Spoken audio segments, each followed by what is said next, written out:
Okay, here we go with 75% boards or better with Bridge Teacher Mark Nehs. This one, I will admit, is really close. It was 75.6, but I still wanted to show this one to you. So the bidding wise, we have a monster hand, okay, and they open a club. So I plan to double, hope partner bid spades, maybe go to no trump, plan to bid again because of the number of points I have.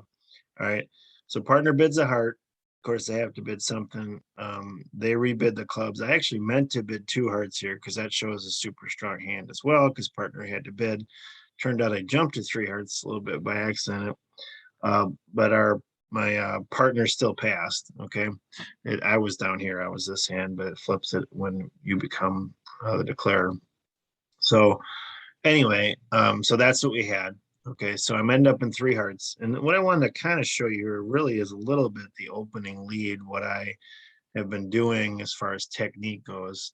I get the King of Diamonds lead, all right? And obviously I can't do that. It's not that it's this lead, sorry. Okay, so it's the second lead. So, looking at our losers, we have potentially one here and potentially another three here, right?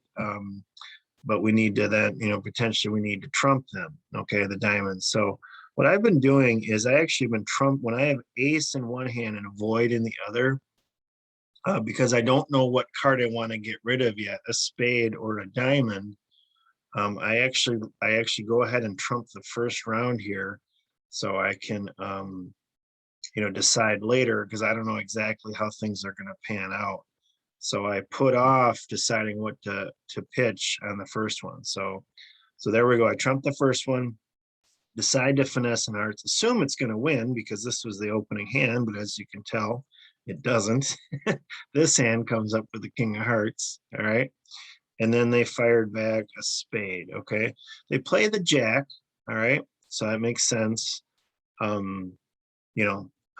Third hand high, so we got the jack, all right? So we win the spade. So then I have to decide what to do next. I still have these diamond losers, and then maybe I got an outside chance at spades still to finesse for the queen of spades. You can tell it's a singleton, but I don't know this at the time, obviously. So I actually have to go ahead and lose my diamond now because if hearts are a bad split, they could actually win the diamond, come back hearts, and I'm going to have all these diamond losers that I cannot trump. So win the ace of diamonds, I'm still protected. Even if they lead trump, I can trump the other diamond and a place for that other. So I trump this one, they come back at. I go ahead and get rid of the last set of trumps. And then I trump over here, trump a club. Not sure why exactly I could have done this earlier, but I did. All right, and now I come back to the hand and I see the queen of spades, yay. So that's another trick. Ace of clubs, get rid of the diamond. Again, you always got to keep a track of your losers and finding places for them. And then I got an extra trick. So again, just technique wise, for a lot of times for me, it has been working out to not win the ace, because I've actually had other times where they'll end up, they lead trump on me, I get a bad trump split, so they lead trump and they are able to run that long suit against me. They would have been able to run those clubs against me. So we didn't have a bad trump split this time, but like I said, so if you understand what I'm talking about there, for me, it's worked out to hold off because I don't know what loser I want to get rid of. So I decided to, on that second trick, decided to trump here and then figure out where, and it turned out I wanted to get rid of a diamond as opposed to the spade, because we end up getting the spade trick. So anyway, hopefully you learned something from this. Again, that's been working out for me.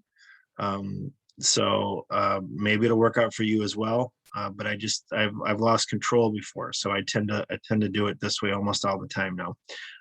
Anyway, hopefully you learned something. If you're not a subscriber, please join the club. It's free to subscribe, doesn't cost you any money. You can also hit that little notification bell, which you can, when you log into YouTube, could tell you had something. I think you might be able to set up for email notifications as well. I'm not sure, but it's free to subscribe. but that lets YouTube know that these videos are worth watching. So does the hitting the like button, leaving comments, sharing with others. Just doing these to try to help improve your bridge game. And this is just a great game. This hand here had 0 high card points, right? And we were able to make 4 hearts. Getting it done. All right, thanks, and we'll see you next time on 75% Boards Are Better with Bridge Teacher Mark Nehs.